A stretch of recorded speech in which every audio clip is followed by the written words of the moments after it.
Bismillahirrahmanirrahim. Assalamualaikum warahmatullahi wabarakatuh. Waalaikumsalam warahmatullahi wabarakatuh. Ya, alhamdulillahirrahmanirrahim. Kita ucapkan puji dan syukur kepada Allah Subhanahu wa taala atas rahmat dan karunia-Nya kita masih diberikan kesempatan untuk tetap bertemu meskipun via online. Kemudian salawat serta salam kepada junjungan kita Nabi besar Nabi Muhammad sallallahu alaihi wasallam. Dengan atas perjuangan dan pengorbanan beliau kita dapat merasakan manisnya nikmat Islam dan iman.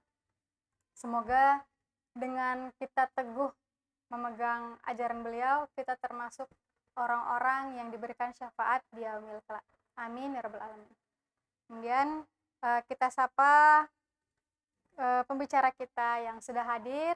Assalamualaikum Ustazah. Waalaikumsalam warahmatullahi wabarakatuh. Bagaimana kabarnya Ustazah? Alhamdulillah khair, baik. Alhamdulillah. Nah, ini kita melihat semakin hari semakin banyak kejadian-kejadian yang tidak terduga gitu.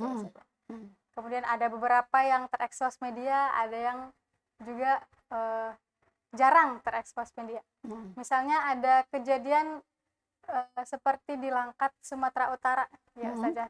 Sumatera Utara tempat kelahiran saya, tempat saya besar terutama itu Ustazah.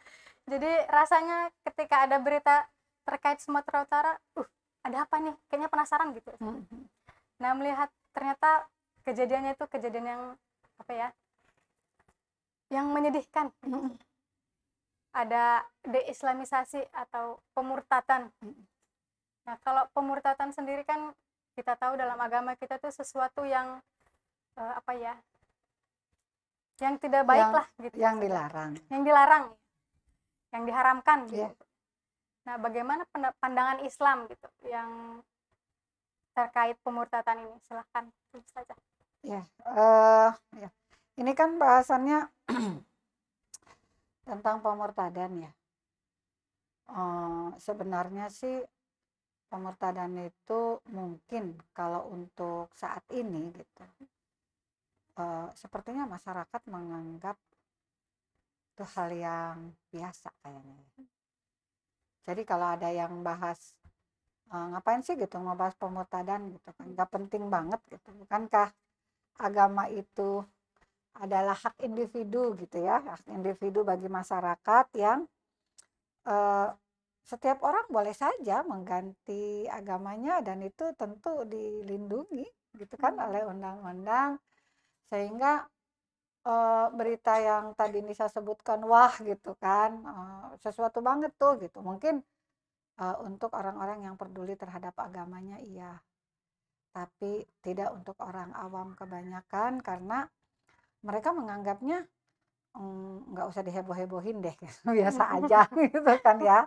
Karena ya itu tadi itu hak. Kalau ditanya juga ada orang murtad misalkan. Artis lah ya murtad gitu. Kalau ditanya agamamu apa, ngapain sih nanya-nanya agama, itu kan hak privasi saya, terserah saya mau beragama itu. Dan ungkapan itu tuh ternyata bukan hanya oleh artis-artis yang gitu ya sudah dikenal oleh masyarakat, bahkan artis-artis baru kayak selebgram itu juga ya kalau ditanya agama, ngapain agama gitu. Agama itu kan hak saya, urusan saya dengan Tuhan saya. Nggak ada urusannya dengan kamu gitu. Jadi memang itu seolah-olah kayak HAM itu bermain di situ. Iya, jadi karena asasi. Menganggap itu adalah hak asasi dan privasi dirinya sendiri gitu, sehingga ya udah gitu, nggak usah dibahas gitu kan ya. Cuma pertanyaannya gitu, ketika itu kita melihat gitu ya situasi itu gitu, apa benar gitu agama itu menjadi hak privasi? Lantas nanti orang Islamnya juga pada ngomong, kan di dalam agama Islam itu ada yang namanya la ikraha fiddin gitu kan ya. Tidak ada paksaan dalam beragama gitu. Sehingga mereka menjadikan dalil ini seolah-olah sejalan. Seolah-olah ya. Seolah-olah. Karena kan saya menganggap hak asasi manusia itu dalam Islam ada nggak sih? Ada gitu. Tapi ya berbeda dengan hak asasi yang berlaku hari ini gitu kan. Kalau saya memahaminya begitu. Dan la ikraha fiddin itu bukan dalil untuk kebolehan seseorang mengganti agama sesuka-sukanya gitu, bukan gitu. Karena ikrah fiddin itu kalau menurut saya disitulah adanya toleransi di dalam Islam, tapi bukan berkaitan dengan orang Orang murtad. suka-suka gitu ya, ganti-ganti agama.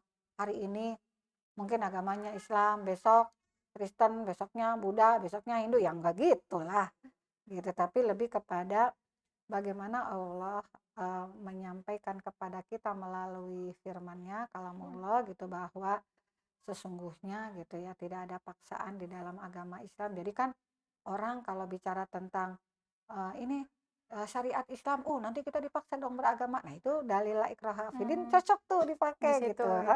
Karena memang kalau di dalam Islam itu kalau misalkan dia terlahir bukan dari Islam, orang Ya. tuanya juga bukan Islam, tidak ada paksaan di dalamnya. Nanti kan kita disuguhi itu berbagai kisah-kisah, periwayatan, hadis-hadis, bagaimana misalkan seorang anak Yahudi yang orang tuanya Yahudi, anaknya ingin beragama Islam, Islam. tapi orang tuanya melarang. Nah, ketika anaknya hampir mendekati sakaratul maut ya, dan Rasulullah tahu dia memang pengen masuk Islam, maka Rasulullah minta izin kepada orang tuanya mengizinkan, akhirnya anak itu meninggal dengan Dalam mengucapkan keadaan la Islam. ilaha illallah Masya Muhammad Allah. Rasulullah. Kan itulah kata saya makna la La ikraha ikraha fiddin fiddin. gitu. Bukan bahwa la ikraha fiddin itu berarti boleh dong ya kita Pindah-pindah berganti-ganti, agama gitu. gitu, bukan beda lagi itu nanti gitu ya. Karena ya kalau balik lagi ke yang tadi tuh, yang dilangkat itu kan ya, Dilangkat ya. sampai yang dalam berita itu dikatakan MUI itu menengarai gitu kan adanya dua faktor, Dua faktor. Faktor eksternal dan internal dan gitu ya. internal gitu ya. Saya melihatnya dua-duanya dominan gitu. Dominan itu dalam artian gini nih, kenapa dia bisa sampai murtad gitu kan? Iya. Karena keimanannya lemah. Kemudian ada Gitu. faktor eksternal Ada gitu. faktor eksternal yang menunjang itu. Keimanannya lemah kalau tidak diojok-ojokin, tidak dibuli-buli gitu ya, Iya. istilahnya kalau sekarang tuh. Nggak akan terjadi. Meskipun selemah-lemahnya iman, tapi dalam hatinya tetap dia mengakui bahwa Tuhannya adalah Allah. Bahwa dia tetap konsisten dengan syahadatannya gitu kan.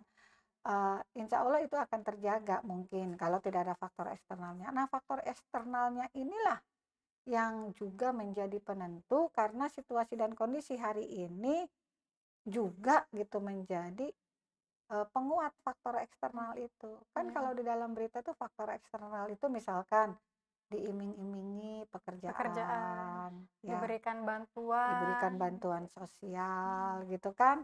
Ya, kenapa itu bisa terjadi? Kenapa orang harus mencari pekerjaan sampai sesulit itu?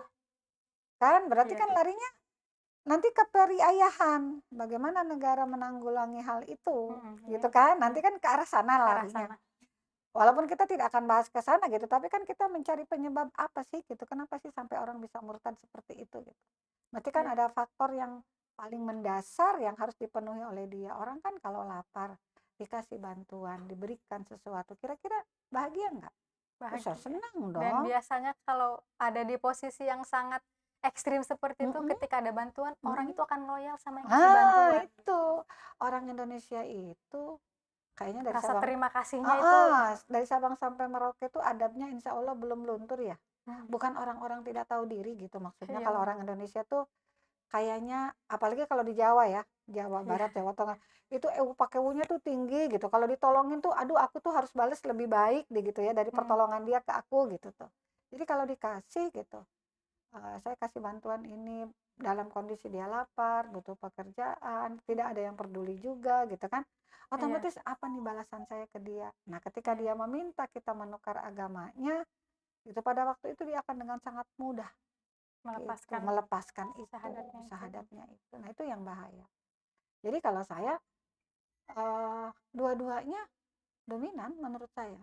Nah, sekarang ada juga yang bilang ya itu mah lemah aja imannya. Nah, sekarang balik lagi nanya, kenapa bisa lemah imannya gitu?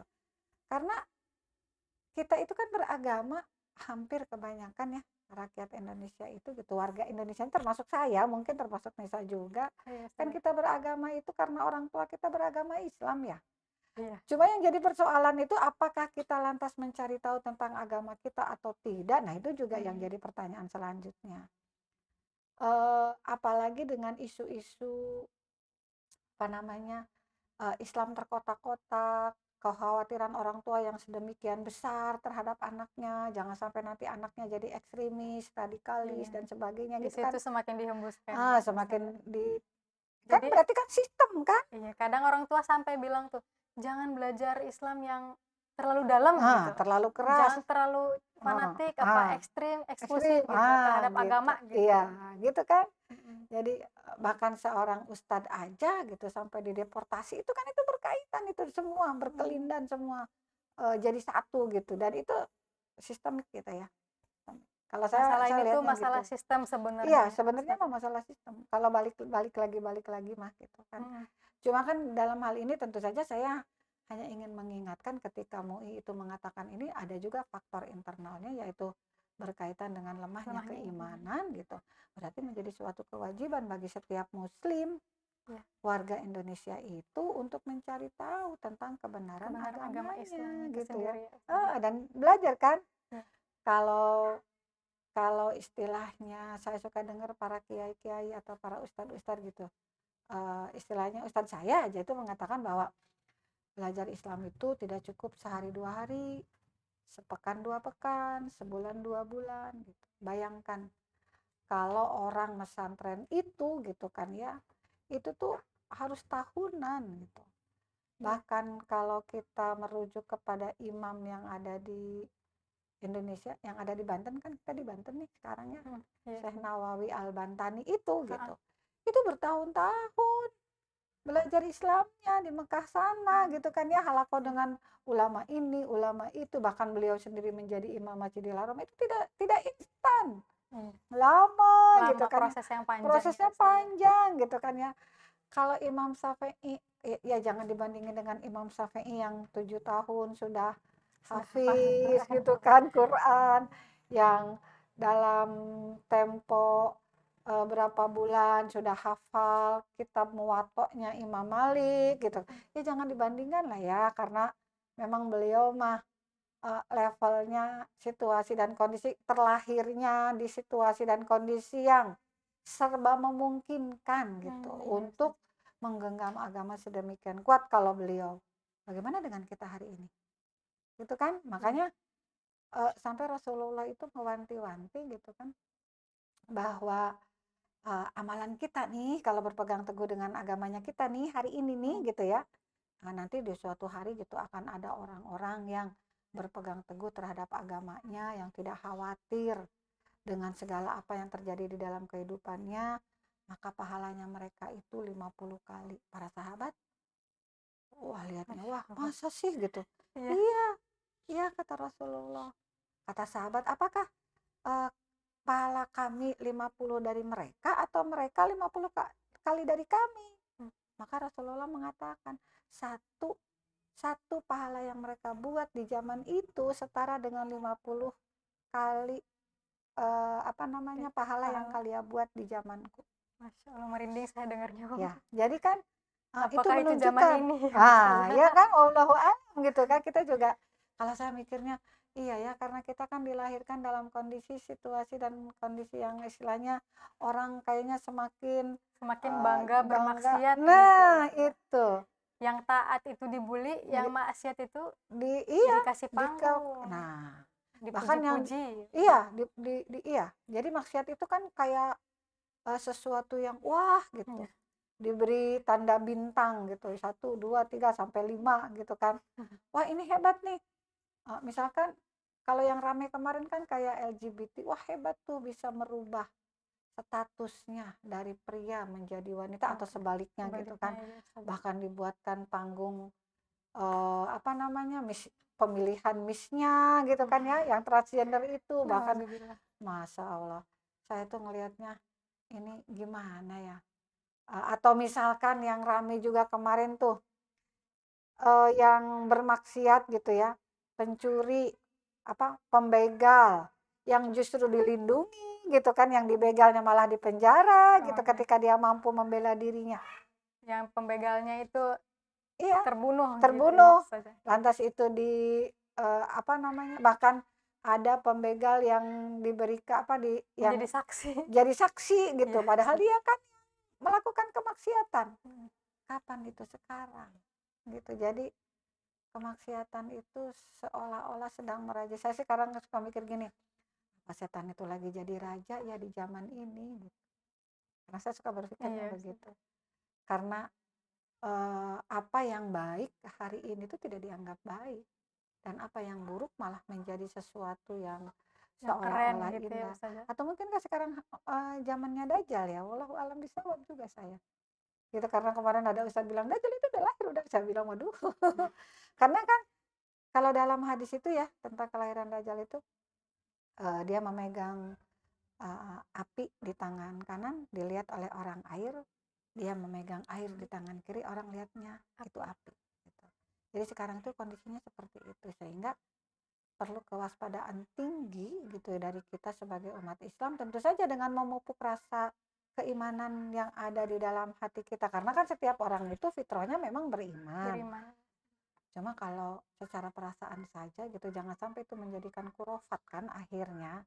Jadi mempercayai, oh kalau baca ini doanya ini, kan ruqyah-ruqyah lagi rame tuh. Iya. Orang-orang jangan sampai itu jadi semacam jimat gitu kan. Oh, kalau sakit ini obatnya ini. Akhirnya saya tuh suka mengingatkan gini, ruqyah itu boleh ruqyah itu, hanya saja jangan sampai kita berpikir karena doa kita kita sembuh, bukan. Iya. Kita tuh sakit, ya kan? Lantas berdoa. Iya. Nah, karena kita berdoa, kita kan berdoanya kepada Allah. Meminta disembuhkan. Minta gitu ya, disembuhkan, Ustazah. maka Allah lah yang menyembuhkan. Jadi yang menyembuhkan kita itu bukan doanya, tapi Allahnya. Gitu tuh. Ya kan? Iya. Ibaratkan gini nih. Saya haus. Ya. Iya. Saya minum air. Gitu kan, kalau udah diminum Jadi nggak haus. nggak haus kan gitu. Iya. Sebenarnya yang membuat kita nggak haus tuh airnya gitu, atau yang membuat air. Ya kan? Iya. Harusnya ke sana gitu mikirnya. Kalau jawaban secara ilmiahnya airnya. Airnya, Gitu, iya. airnya gitu kan secara ilmiahnya. Tapi sebenarnya Dan pemahaman umum juga seperti itu. seperti ya, itu kebanyakan. Iya. Makanya kata saya juga ini rame kan kalau jadi berpikir prosedural ini gitu kan, jadi panjang gitu bahasannya. Nah, itu yang harus kita pahami gitu tentang bagaimana sih pengenalan kita terhadap Allah itu gitu. Apakah kita itu yakin Allah itu ada? Makanya nanti akan muncul tuh pemahaman-pemahaman kayak gini nih. Kamu percaya nggak bahwa Allah itu ada?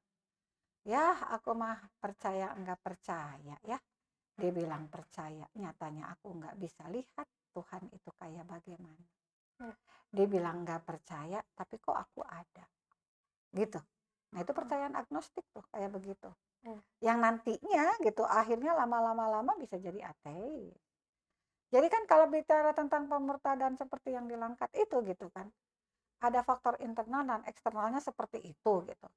Kalau saya sih ini tuh udah tersistem sejak lama gitu. Kalau yang tadi udah sih nggak usah dibahas-bahas tentang pemurtadan. Toh dia beragama apa juga nggak udah untungnya buat kamu gitu kan ya. Saya jadi ingat pesan seorang kiai sejuta umat dulu tuh yang suka bilang gini nih. Bahasanya beliau kan karena orang Jakarta kan bahasanya agak kasar gitu ya katanya. Yang bermaksiat dengerin ya para pembuat maksiat nih ya. Yang judi tuh eluh, yang mabok juga eluh, yang ngeluarin duit juga eluh gitu. Emang bener katanya. Hubungannya apa sama gue? Tapi katanya kalau ajab datang emang cuma lu doang yang ditimpa, gue juga kali. Nah, itu yang harusnya kita jaga karena ternyata kemaksiatan itu memang akan mengundang azab gitu. Apalagi kalau sampai syirik terhadap Allah. Ya kita kalau membaca Al-Quran ya banyak ya kisah-kisah kaum Ad, kaum Nabi Lut, kaum Nabi Solih ya, yang ketika mereka melakukan pengingkaran terhadap ketuhanan, terhadap Allah gitu ya, terhadap agamanya, maka Allah mengajab mereka. Untuk apa? Jadi contoh buat kita hari ini. Tapi ternyata hari ini bukan dihindari, malah ditiru malah gitu ya Ustazah? ditiru gitu kan ya, bahkan mereka bangga. Nah ini juga saya lihatnya tuh kayaknya peran media masif ya terkait Masif. dengan pemurtadan ini. Apalagi kalau melihat kanal-kanal YouTube yang menggambarkan berapa orang artis berpindah agama.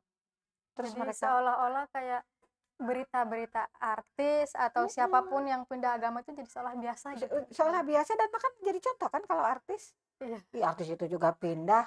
Itu kan idola saya juga pindah. Ah, kan suka ada yang iya, gitu. Nah itu yang membahayakan gitu. Jadi kalau saya apa ya namanya sadar nggak sih kita tuh gitu bahwa kita tuh sedang digiring loh bahwa oh, berpindah agama nggak apa-apa artis itu juga pindah dia nyaman-nyaman aja tuh hidupnya bahagia-bahagia aja. apalagi standar sekarang tuh yang penting bahagia gitu ya Ustazah. Yang penting bahagia Iya, tercukupinya materi punya rumah punya mobil bisa nggak merugikan jalan-jalan. orang misalnya gitu ya Ustazah, nggak merugikan orang, Eksis. kita bahagia, ya Ah, terserah agamanya apa gitu ya ya Ustazah. gitu kan itu standarnya kan sekarang.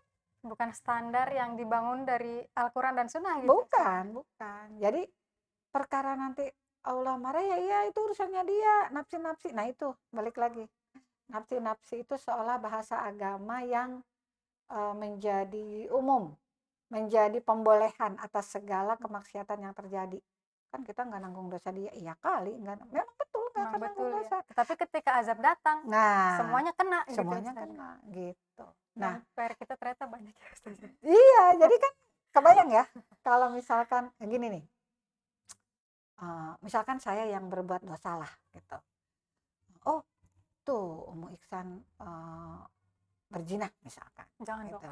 Contoh yang lain aja Ayo deh. Ustazah. Misalkan Misalnya ada si A gitu ya oh gitu. Ustazah. Si A lah ya berzina. Iya. Ketika kita tahu gitu kan ya, apa yang harus kita lakukan? Pertama kan mengingatkan, Iya. ya kan? Mengingatkan kepada orang itu bahwa zina itu adalah perbuatan dosa. Iya. Nah, dia bilang, saya kan zinanya nggak sama kamu, kenapa kamu yang riweuh? Gitu kan ya. Nah, biasanya kan Yang keumuman zina orang begitu. bukan, ya maksudnya ibaratnya yang zina, zina dia gitu. Nah, yang zina kan juga saya. Nggak usah Saya kan diurusin jangan gitu. repotkan, kenapa kamu jangan repot gitu. Terus, nah, kewajiban seorang muslim kan mengingatkan ya. Satu itu, nanti kita dibilangnya usilan. Yang kedua, kalau syariat Islam diterapkan, kan ngadu tuh sama kodi. Iya. Kalau sekarang ngadu sama kodi nggak akan ada. Tidak ada satu, apa namanya, satu pasal pun atau satu amar, apa namanya, bahasa undang-undang pun yang melarang adanya perzinahan. Gitu. Iya. Kalaupun perkosaan ada larangan, gitu ya, itu Iya. kalau dilakukan yang satu terpaksa, yang satu suka, Iya. itu baru bisa. Dan itu juga nanti akan diteliti panjang gitu kan, rentetannya tuh. Rentetannya. Dan mungkin pada prosesnya itu ada proses yang malah membuka aib gitu Iya, ya yang Ustazah. tapi kalau zina hari ini kira-kira gitu, bisa nggak diproses hukum? Apalagi dilakukan suka sama suka. Yang ada didelik balik nanti Ustazah.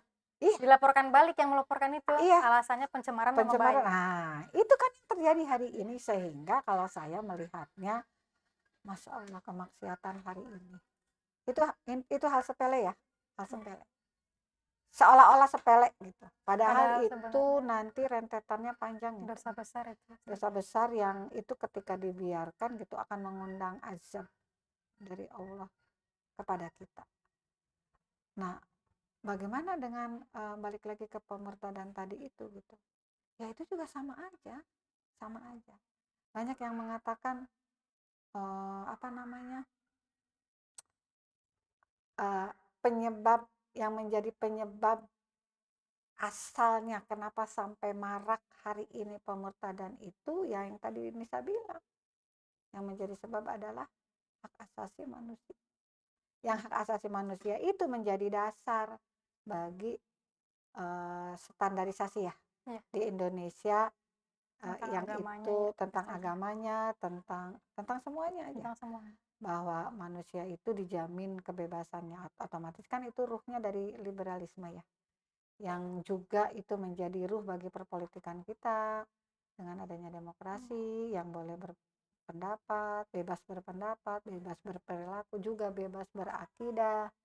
Sehingga tidak ada larangan dalam hal itu. Jadi adanya HAM itu malah membuat orang-orang itu semakin berpikir, apapun yang saya kerjakan terserah selama tidak merugikan orang lain, Iya. selama saya bahagia Iya, dan bermanfaat dan bermanfaat bagi dirinya, bagi diri. gitu kan, atau bagi keluarganya gitu kan. Karena ketika pemurtadan itu kan terjadi, biasanya kan yang paling efek domino yang paling jelas itu ya melalui keluarga dulu ya, yang diuntungkan dalam tanda kutip itu ketika menerima bantuan dan sebagainya. Sehingga gitu pemurtadan ini ya mendapat tempat hari ini. Bahkan kalau melihat dalam Undang-Undang Dasar Indonesia itu ayat 29 itu gitu, bahwa negara itu menjamin setiap warga negara memeluk agamanya masing-masing. Yang saya tahunya gitu, ketika negara itu memberikan jaminan untuk memeluk agama yang diyakininya gitu ya, dalam tanda kutip yang diyakininya, ya udah nggak boleh warga yang lain lantas merasa terganggu dengan adanya pemurtadan itu. Atau misalkan seseorang yang berpindah agama, kalau saya sih lihatnya sampai akhirnya langkah ini nih memunculkan nanti memunculkan kayak ide-ide Islamofobia, hati-hati dengan orang Islam yang begini, yang begitu, ketakutan-ketakutan terhadap agamanya sendiri. Ataupun ketika hak asasi manusia ini digulirkan sedemikian rupa gitu, lantas orang berpikirnya gitu, ya terserah saya lah, agama-agama saya, kenapa juga usilat. Bahkan nih ya, yang paling membuat saya agak miris dan juga sedih lah gitu ya, ketika ada orang mengatakan begini nih, udah sih kita kan sama-sama beragama Islam, kalau dirimu mau belajar Islam, belajar aja sendiri, nggak usah ngajak-ngajak orang lain gitu. Karena kita itu masing-masing kan ditakdirkan berbeda, sampai muncul nanti idiom berbeda itu indah, muncul apa gitu. Nah, termasuk berbeda dalam akidah, sehingga hari ini kita menemukan satu rumah yang tidak seragam dalam keyakinannya. Banyak ya kayaknya yang begitu. Sekarang sudah mulai marak. Iya, marak, dan itu dikomandoi oleh para artis-artis yang memamerkan nikah beda agama. Awalnya kan itu dulu, nikah beda agama dulu. Nanti lama-lama karena perasaan gak enak, akhirnya ya dia ikut masuk. Kalau yang dilangkat itu kan sistemik ya, kalau menurut saya sistemiknya itu karena kebutuhan dasarnya kebutuhan itu dasarnya sudah terpenuhi. Tapi kalau di kota-kota besar kan lebih variatif itu caranya. Kalau zaman-zamannya tahun 2090-an lah, udah lahir belum? Sudah. Itu masa pacaranisasi dan hamilisasi.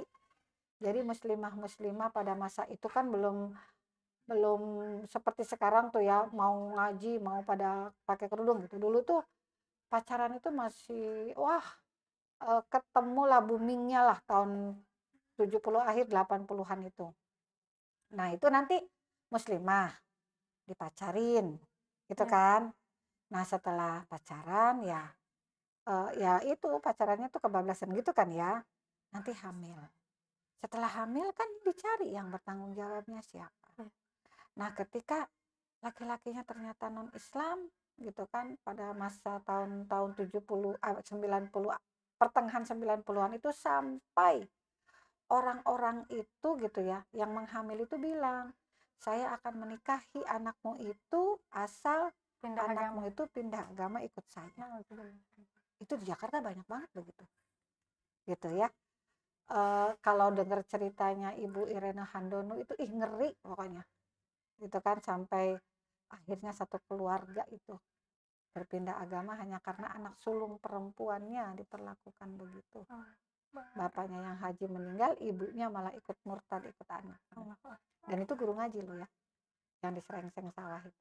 Nah, nanti Apalagi yang nggak guru ngaji gitu ya Ustazah, nah, pasti lebih rentan. itu kisah nyata loh, sampai Ibu Irene itu dipanggil gitu kan untuk menguatkan akidah para jamaahnya gitu pada masa itu ya. Iya. Dan ternyata gitu yang disampaikan Ibu Irene itu lebih banyak lagi yang enggak terekspos seperti itu. Pacaranisasi dan hamilisasi. Tuh. Ini kan tidak muncul di berita. Apalagi kalau artis-artis makan, kita lihat pergaulan mereka sebegitu bebasnya. Bahkan pacaranisasi ini booming juga nih, yang di kanal-kanal Kalau sosmed sekarang tuh, YouTube paling itu. banyak di kanal media sosial ya Ustazah. Yang di kanal sosial, ya, TikTok, Instagram, ya, Facebook jangan. bahkan umroh bareng gitu. Karena yang pacaran itu orang Islam dengan orang Islam, malah dia yang jadi ikon pacaran hari ini, Nauzubillah. gitu. Itu yang disebut dengan corong kemaksiatan Itu kali cara Ustazah. kemaksiatan itu seperti itu. Sehingga orang akan melihatnya itu aja pacaran Islam loh itu. Tuh umroh Umroh aja bareng, bisa kegiatannya bareng. positif gitu ya. Ya, kegiatannya positif dan mungkin juga sholat berjamaah berdua gitu kan. Seperti layaknya pasangan suami dan istri. Sebenarnya kalau melihat seperti itu kegiatannya positif gitu ya Ustazah. Iya. Tapi yang bikin haram itu orangnya, Ya orangnya, statusnya, karena status statusnya orangnya bukan bukan mahram mahram kan gitu. gitu. Jadi kan ini aduh, udah dicampur aduk lah Yang gitu hak dan yang batil tuh situasinya. dicampur aduk gitu Ustazah. Nah, gitu. Jadi kalau saya sih melihatnya gitu, disitulah letak bahayanya gitu. Jadi kayaknya kita tuh PR-nya jadi banyak ya nih. Banyak Ada banget yang Ustazah. tersistem seperti yang dilangkat, ada yang ngepop gitu, kalau bahasa saya gitu ya, Iya. ngepop gitu. Yang Ngerti ngeviralin nggak? lah gitu ya Yang Ustazah. ngeviralin di sosmed dan sebagainya gitu kan.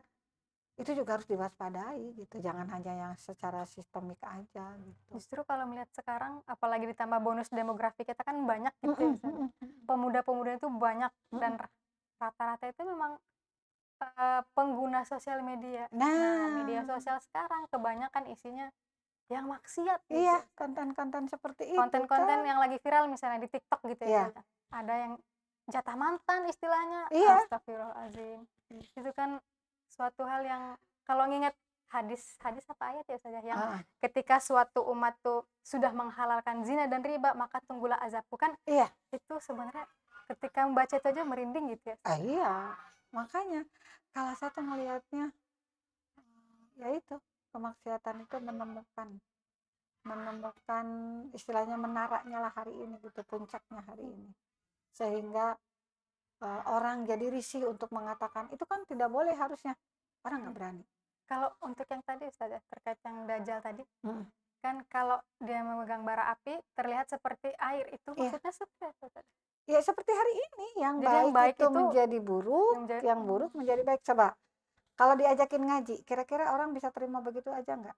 enggak. Jangan ngaji yang ini, jangan terlalu. Iya. Bahkan ada seorang profesor ngaji itu biasa aja, jangan terlalu dalam, nanti kalian jadi radikal. Ngaji itu yang Kalau diajak mengkaji agama Islam justru malah khawatir. Iya, tapi kalau Tapi kalau diajak TikTokan, konser, ayo gitu ya Ustazah. atau bikin konten TikTokan gini, kayak Joget-joget, joget-joget gitu ya. Bahkan banyak tuh ibu-ibu yang kerudungan gitu, pada bikin konten bareng joget-joget, gitu ya Ustazah. konten-konten astagfirullahaladzim gitu kan. Jadi Nah lebih itu mudah mengajak kemaksiatan ya Ustazah. hari ini Alhamdulillah. coba kalau diajak, ayo kita ke klub gitu, orang wah siapa nih yang bayarin? Ada aku yang bayarin. Udah jalan tuh. Tapi kalau ke masjid sekalipun dibayarin gitu ya, mengkaji agama belum tentu dia Belum tentu mau. gitu, dengan kekhawatiran-kekhawatiran itu. Ya, Iya. seperti itu.